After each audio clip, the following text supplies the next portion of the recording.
What happens if you take the low out of the Mandalorian? Well, you get the Man-Darian, of course.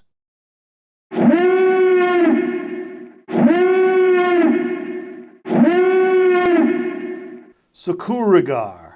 I am the Man-Darian, but you are welcome to just call me Darian. That is my real name, and this is the walkthrough and build for the Imperial Star Destroyer, hallway, and office for Gallius Rax. You might see some tidbits here and there of other sets. This is just kind of a scrap together of a bunch of video I took over the course of building this set. Again, there's going to be pieces missing, and this was literally the first day I had my GoPro 8. Which I didn't realize how antiquated it was. Also, I was recording the other sets, if you pay attention.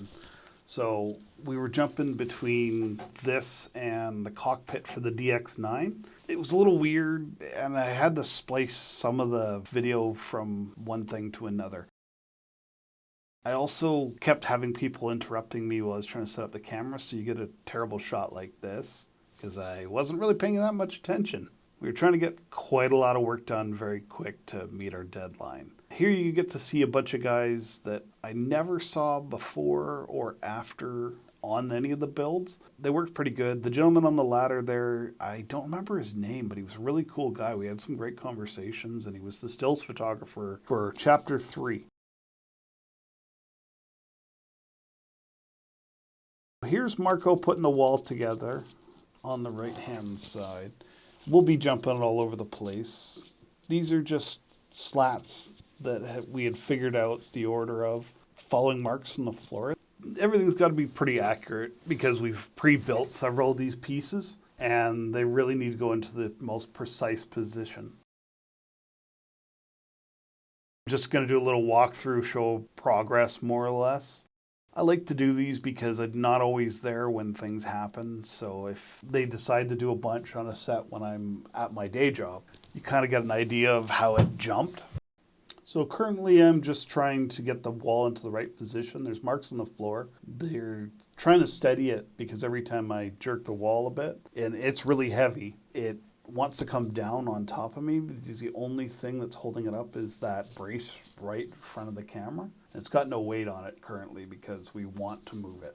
Everything has to be very precise because we've pre-built a bunch of these pieces, so there's no room for error. Everything has to fit together perfectly.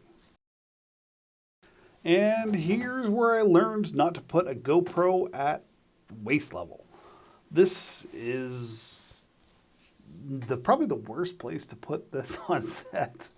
But I just thought it was a kind of cool shot where you could see everything, not thinking about how everybody's butts were going to be on display. But hey, if you're into bigger guys, and yeah, then this video's for you, I guess. There's me joining the fold. You can tell I'm the only person that knows the camera's there, sitting out in the open in a really obvious spot. Nobody's really looking at that particular set. That's the DX9A cockpit that it's sitting on. Quite a lot of this set has been reclaimed wood from other sets that were donated to us, but I believe most of the skins were brand new. The gentleman is just studying the wall still, waiting for me to screw in the last couple things. And Caleb and I are moving the stairs so we can get the ladder in the right spot. It just goes to show some parts just have such a horrible minutia to getting them correct. Once you get past them, everything flaps together.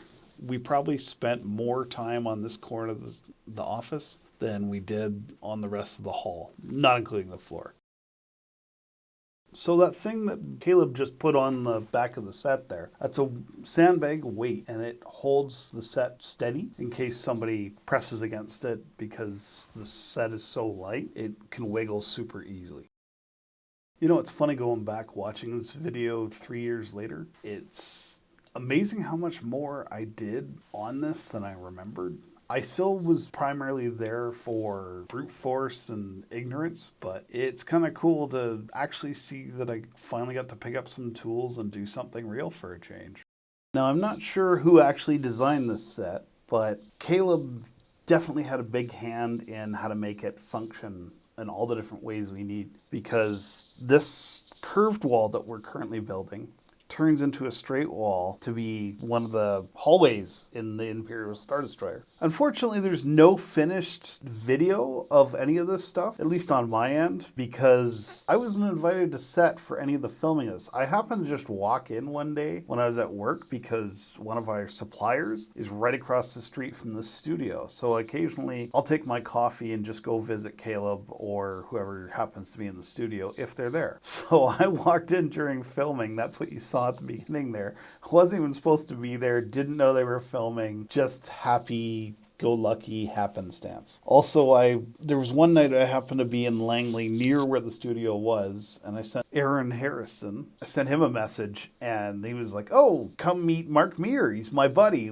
We've got him on set tonight, so I would really like you to meet him. So I was there for the last night of filming, or at least principal photography. Mark Meir is such a sweet man. I get why Aaron likes him. He was so generous with his time and everything. I didn't want to bother him too much to give him a chance to get in the right headspace and everything. I'm not really an actor.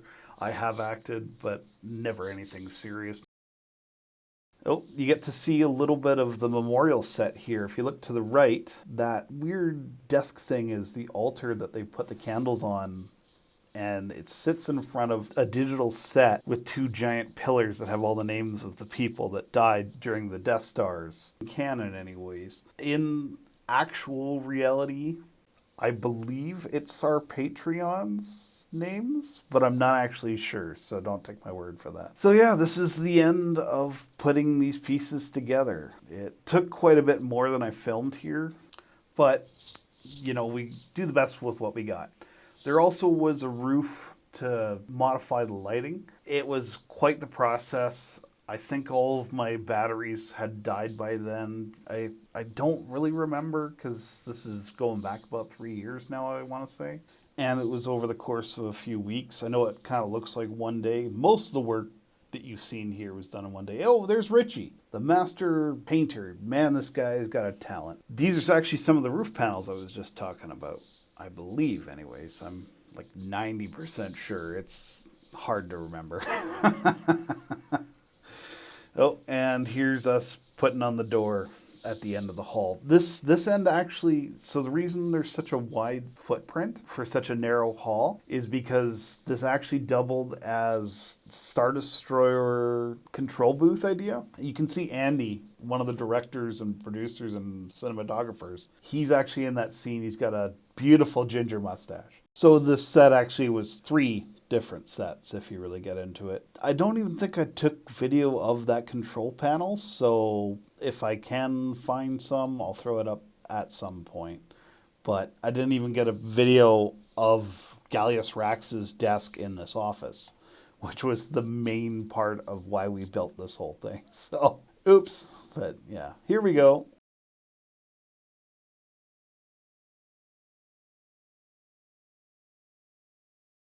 And what will one of my videos be without Caleb doing a little air guitar? There you go. So quite the industrious set in the end. It was 3 completely different sets, all built out of the same footprint and structure. It was really cool to see how modular it was in the end.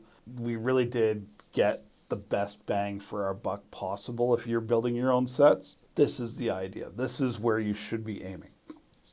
If there was something I wanted to glean into the minds of other people looking to make Star Wars content, make a family with the cast and crew that you're going to build. Make sure that people are available and that they have multiple skills. Having these overlaps and making sure that nobody feels left out is probably the most important thing you can do in doing a project like this.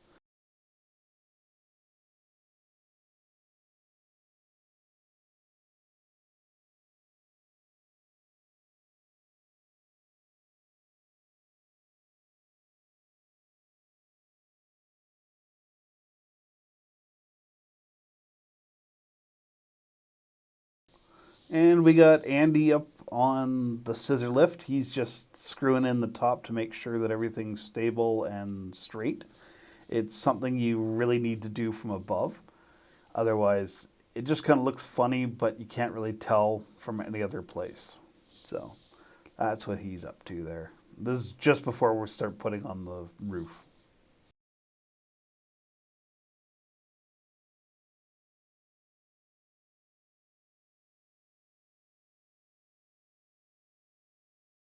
So here is the unfinished Gallius Rax desk and the control panel for the memorial site. Just a little flyby. I didn't get any finished. Oh, there's the altar as well where everybody puts the candles. This is not the finished paint job. They get painted gray after this primer. But anyways, if you like what I'm doing, like, comment, and subscribe. I understand if you don't. Enjoy yourself. And if you can't do that, enjoy someone else. Hey, this is Josh from Star Wars Escape Pod, the podcast. Come and check us out weekly everywhere you find podcasts. May the Force be with you.